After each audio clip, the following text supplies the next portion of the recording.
오늘의 10분 말씀. 여호수아 23장 1절부터 16절입니다. 전장인 22장은 두 가지 중요한 교훈을 강조합니다. 첫째, 충성입니다. 요단 동편 땅을 이미 받은 두 지파 반은 서편 땅이 완전히 정복될 때까지 그들의 약속을 충성스럽게 지켰습니다.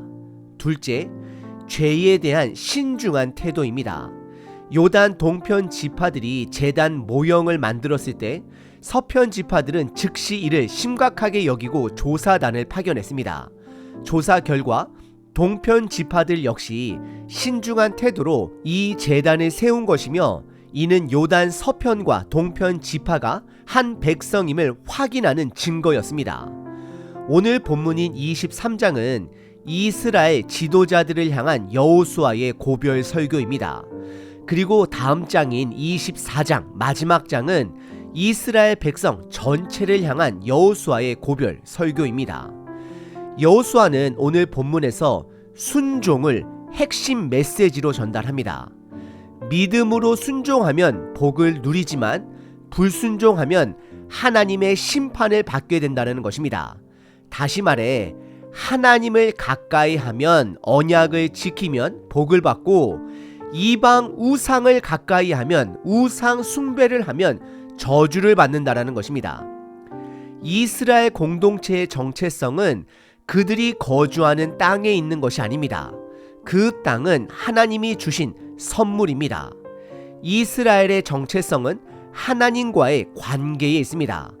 따라서 그들은 하나님이 주신 그 땅에서 하나님과의 관계를 지속적으로 세워가야 합니다. 여호수아는 이 점을 강조하며 하나님을 사랑하라고 말합니다. 그리고 하나님을 사랑하는 것은 곧 그분의 계명을 지키는 것, 순종하는 것임을 강조합니다. 다시 말해, 이스라엘 정체성은 땅이 아니라 하나님과의 관계입니다. 또한 오늘 본문에서 하나님은 이방 여인들과의 결혼을 금지하십니다.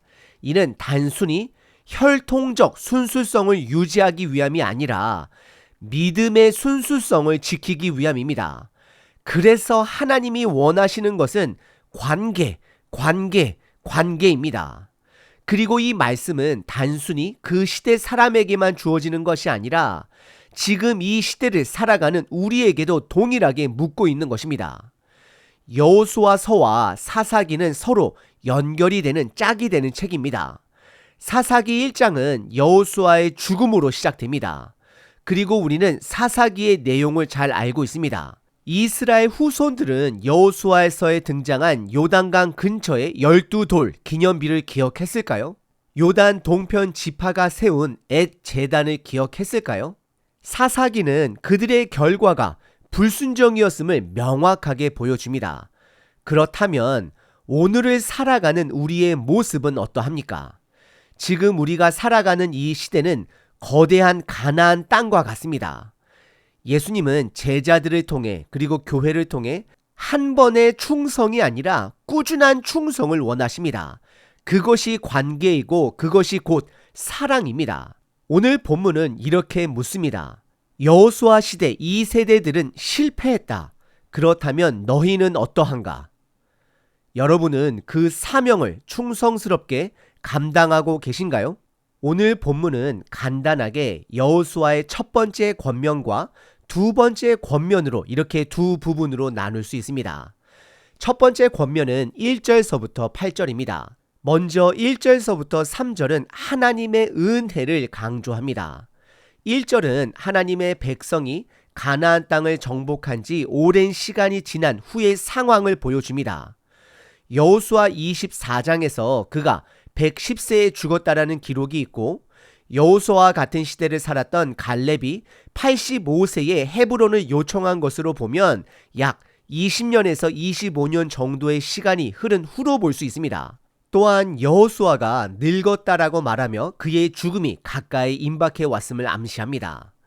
2절에서 여호수아는 이스라엘의 모든 지도자들을 부릅니다. 장로, 수령, 재판장, 관리들이 모인 자리에서 여호수아는 내가 많이 늙었다라고 고백합니다.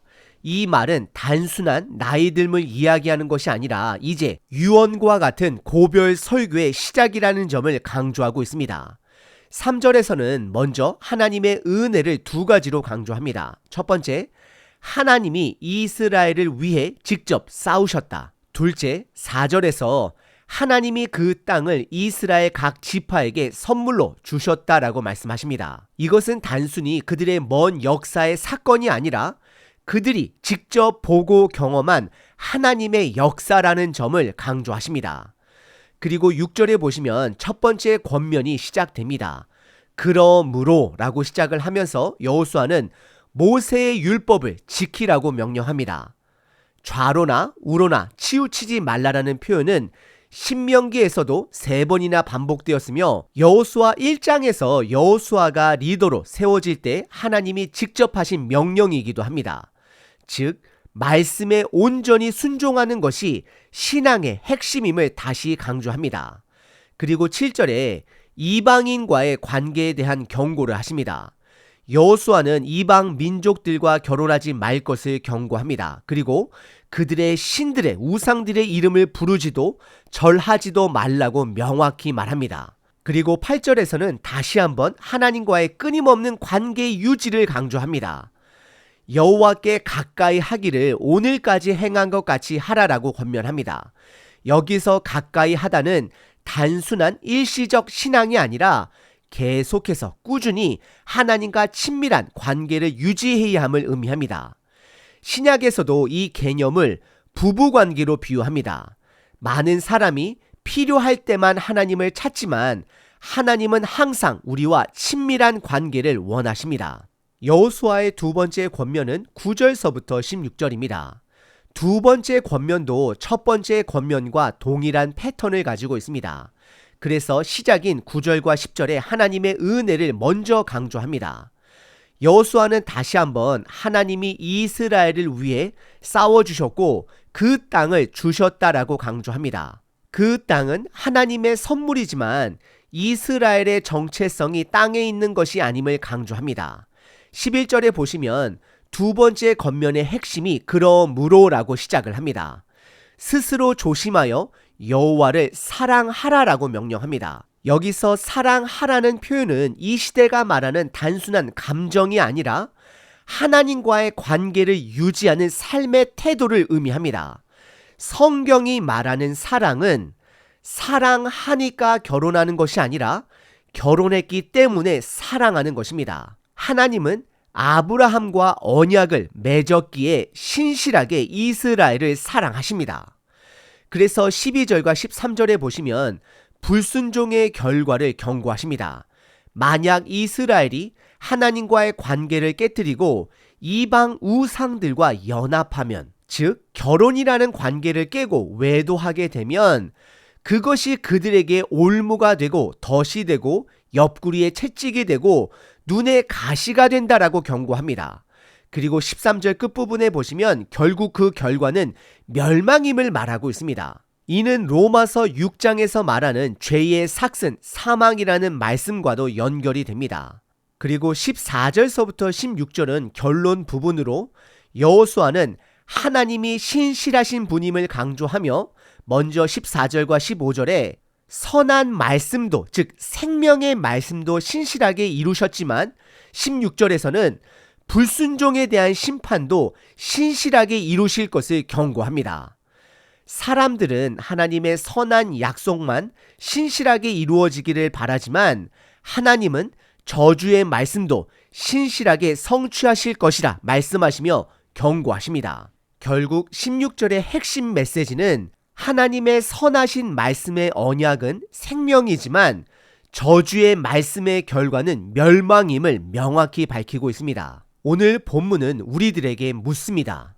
여호수아 다음 시대들은 실패했다. 그렇다면 너희는 어떻게 하겠느냐? 오늘 본문은 여호수아가 죽기 전에 이스라엘 지도자들을 불러 신신당부한 내용입니다. 그는 두 번의 권면 모두 하나님의 은혜를 기억하는 것으로 시작합니다.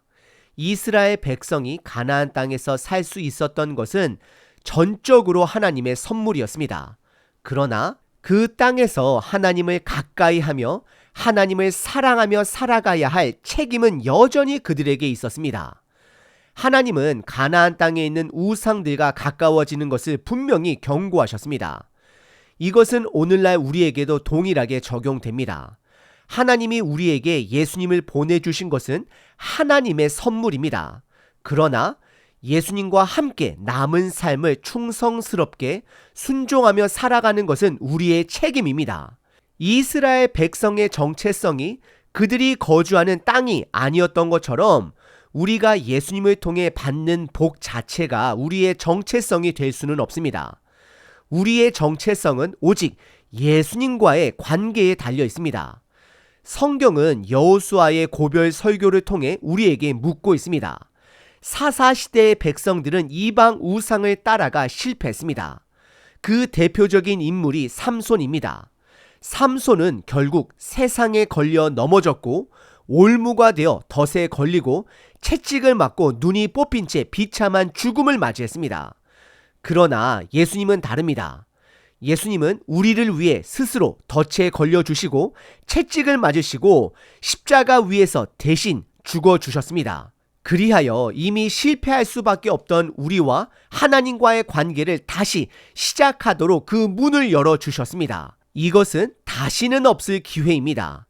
오늘 하루도 그 은혜를 깨닫고 우리가 무엇을 하든 하나님을 사랑하는 마음으로 행하시길 바랍니다.